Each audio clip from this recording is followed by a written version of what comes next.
Afwan Ustadz, apakah ada masa fatrah saat sebelum Rasulullah SAW diutus oleh Allah Subhanahu Wa Taala? Nah, ini pertanyaan yang sangat bagus sekali. Pertama, kita tidak mengingkari adanya masa yang dikenal dengan masa fatrah. Allah Subhanahu Wa Taala menyebutkan asal ini dalam Al-Quranul Karim. Wa ma kunna mu'adzabin hatta nab'atha rasulah. Tidaklah kami mengadab suatu kaum sampai diutus kepada mereka rasul. Jadi ketika tidak sampai dakwah kepada mereka, tidak sampai Islam kepada mereka, ya, dan mereka juga tidak memahami apa itu Islam, maka orang-orang seperti ini disebut sebagai zaman atau orang yang disebut alul fatrah. Disebutkan beberapa riwayat hadis, di antaranya dari Abu Hurairah radhiyallahu taala anhu dan sebagian dari sahabat Rasulullah sallallahu alaihi wasallam, Allah Subhanahu wa taala yumtinuhum. Allah Subhanahu wa taala menguji orang-orang yang mereka disebut sebagai alul fatrah. Ya, diperintahkan untuk mereka masuk ke dalam neraka. Nah, ketika mereka mematuhi perintah Allah untuk masuk dalam neraka, Allah akan memberikan kesejukan kepada mereka dan dimasukkan ke dalam surga. Iya. Namun ketika dia enggan untuk masuk ke dalam neraka, seperti yang Allah Subhanahu wa taala perintahkan, maka Allah celupkan dia ke dalam neraka. Ya. Jadi kalau seandainya sampai Islam kepada mereka, sampai perintah Allah kepada mereka, pasti akan mereka taati. Ya, buktinya apa? Dia masuk dalam neraka, padahal ini tempat yang paling mengerikan. Tapi dia taat kepada Allah Subhanahu wa taala. Namun tidak bisa difahami secara mutlak orang-orang yang mereka hidup di zaman sebelum zaman kenabian itu dihukumi semuanya sebagai ahlul fatrah. Iya, dengan beberapa alasan. Alasan yang pertama, Allah Subhanahu wa taala menyebutkan di dalam ayatnya, "Walaqad ba'atsna fi kulli ummati rasula an ya'budullaha wajtanibut taghut."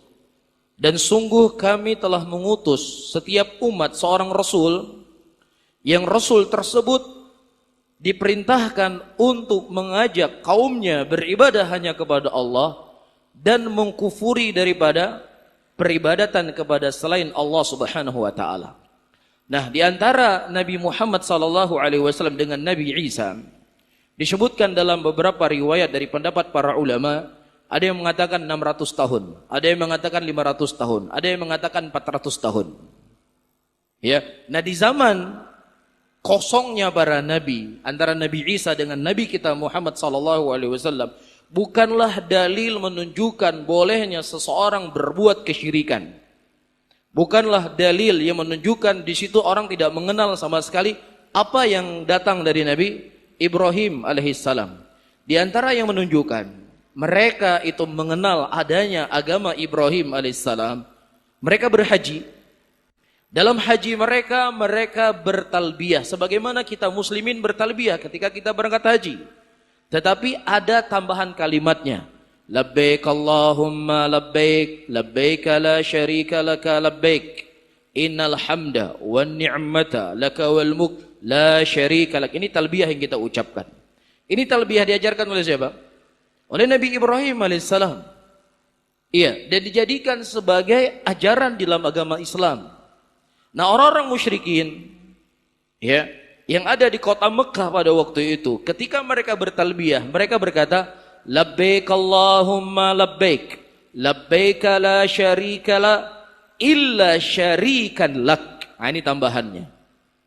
Ya Allah, kami datang menyambut seruanmu. Iya. Tidak ada sekutu bagimu ya Allah, kecuali sekutu yang kau jadikan dia sebagai sekutu untukmu. Nah, ini tambahannya. Siapa sekutu yang Allah jadikan sebagai sekutu menurut orang-orang musyrikin? Lata, Uzza, dan Manat. Iya, jadi lewat Lata dan Uzza dan Manat inilah yang mereka sebagai sekutu bagi Allah Subhanahu wa taala kita minta melalui orang-orang ini. Ini tambahan. Ini menunjukkan mereka kenal dengan agama siapa? Dengan agamanya Ibrahim alaihissalam.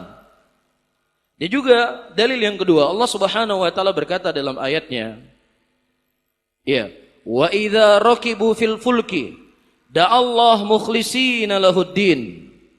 Dan ketika mereka berada di tengah lautan, kemudian menghampiri mereka ombak, da'allah mukhlishina lahuddin. Disitulah mereka memurnikan ibadah mereka hanya kepada siapa? Hanya kepada Allah. Dan ketika mereka diselamatkan, maka mulailah mereka kembali berbuat apa? Kesyirikan. Mereka mengenal Allah atau tidak? Mereka mengenal Allah. Mereka tahu tidak Allah Subhanahu wa taala satu-satunya zat yang bisa menolong mereka. Tahu, mereka faham. Ini ayat Al-Qur'an. Wa idza raqibu fil fulki da'allah mukhlishina lahuddin. Ketika mereka berada di tengah lautan, disitulah mereka mensucikan ibadah mereka hanya kepada Allah Subhanahu wa taala. Baik, dalil yang ketiga disebutkan dalam Sahih Bukhari ketika Nabi sallallahu alaihi wasallam menerima wahyu pertama kali. Iya, Khadijah radhiyallahu taala anha mendatangi siapa? Pamannya yang bernama Waraqah bin Naufal. Dia seorang pendeta dari pendeta Nasrani.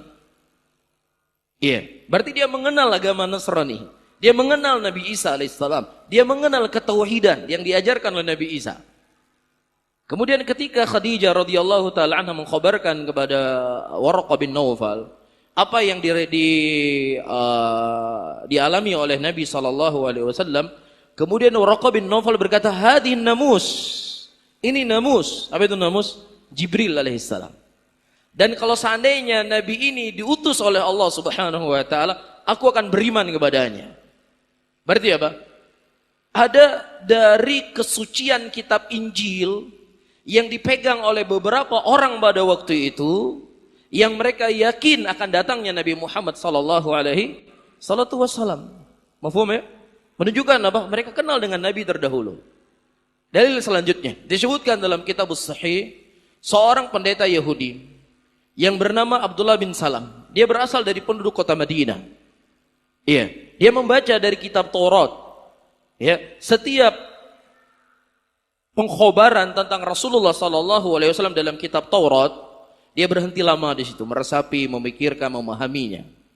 Kemudian dia berdoa kepada Allah, "Ya Allah, panjangkanlah umurku supaya aku bisa menunggu Nabi ini." Dan Allah mengabulkan doanya. Ya, ketika Rasulullah hijrah dari kota Mekah menuju Madinah, ya, Abdullah bin Salam ketika mendengar Rasulullah sallallahu alaihi wasallam datang ke kota Madinah, bersegera dia menemui Nabi sallallahu alaihi wasallam, dan kemudian beliau mencocoki, ya, apakah sifat Rasulullah yang ada di hadapannya sama persis seperti apa yang kita dikhabarkan dalam kitab Taurat. Ternyata dia mendapatkan kesamaan. Kemudian dia beriman kepada Nabi sallallahu alaihi wasallam. Menunjukkan apa? Menunjukkan ada dari kaum-kaum yang mereka mengenal adanya Nabi sebelum datangnya siapa?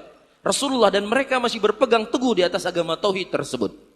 Dan yang terakhir, sebenarnya banyak para hadirin dan hadirat, sebuah hadis, ya, hadis yang sahih, Rasulullah sallallahu alaihi wasallam menyebutkan, "Ra'aitu Amr bin Luhai yajur qasbahu finnar." Aku melihat Amr bin Luhai, ya, terburai ususnya di dalam neraka Allah Subhanahu wa taala.